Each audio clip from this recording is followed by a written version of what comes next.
Welcome back to our special primetime edition of Jersey Matters from the Republican National Convention in Cleveland. We're with a famous New Jerseyan. Patrick Murray is the director of the Polling Institute at Monmouth University. Thanks a lot for doing this. Are you enjoying your stay?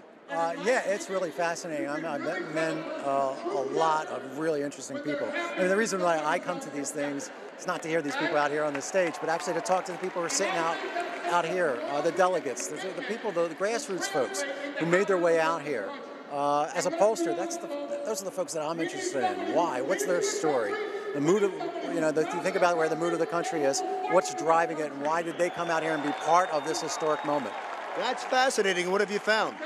Well, I mean, just some incredible stories of some folks who didn't start out as Donald Trump supporters, went from one North Carolina delegate, really fascinating story about her son serving in Iraq, was looking for a safer America, and started with Scott Walker to Ben Carson, to Marco Rubio, and finally landed on Donald Trump, but she's very enthusiastic about Donald Trump right now. And those stories, about those personal stories about what it means to them and what it means to their own personal life to have America operate in a better way. These are just fascinating stories. And you have a recent poll out on the national election. What have you found? Yeah. Well, we did. Right? On the eve of the election, we released a poll that showed that actually Donald Trump closing in on Hillary Clinton. 45 to 43% with the third-party candidates actually losing some steam from where we had seen them before. What we're seeing is that leading up to the conventions, Hillary Clinton's share of the vote has held pretty steady over the past couple of months. Donald Trump has been ticking up just point by point by point. Part of it is because there was an early flirtation with third-party candidates who were getting about 15% of the vote. Gary Johnson, Jill Stein. That's now dropped down below 10%. I think what we're seeing is a lot of voters out there who are saying, I don't like this candidate, or I don't like that candidate, and I've got to make sure they stay out of the White House. And in order to do that, I can't, quote unquote, waste my vote. I've got to vote for the other person who I'm going to hold my nose to vote for them, So there's no real love for either candidate? No, there is absolutely. Both candidates are upside down in their favorable ratings. Both of them, a majority of voters have unfavorable views of both of them.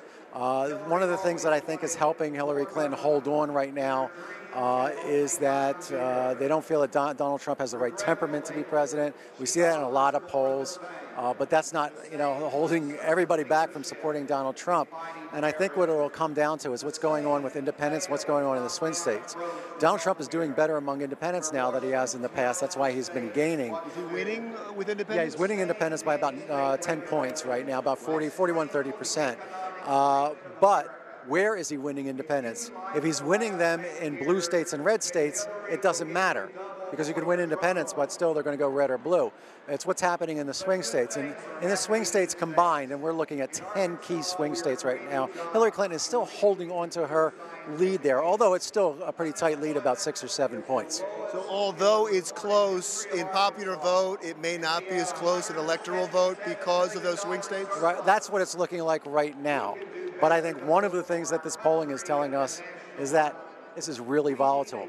When you have two candidates who are so disliked that people feel very strongly that they've got to keep one or the other of them out in the White House, I think anything can happen.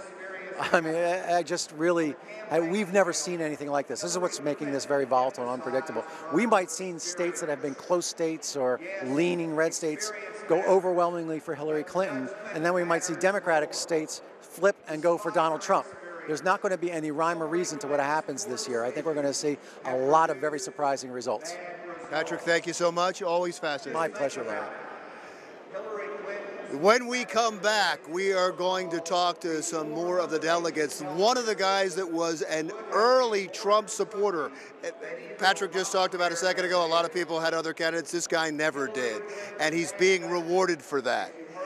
That's when the special edition of Jersey Matters continues.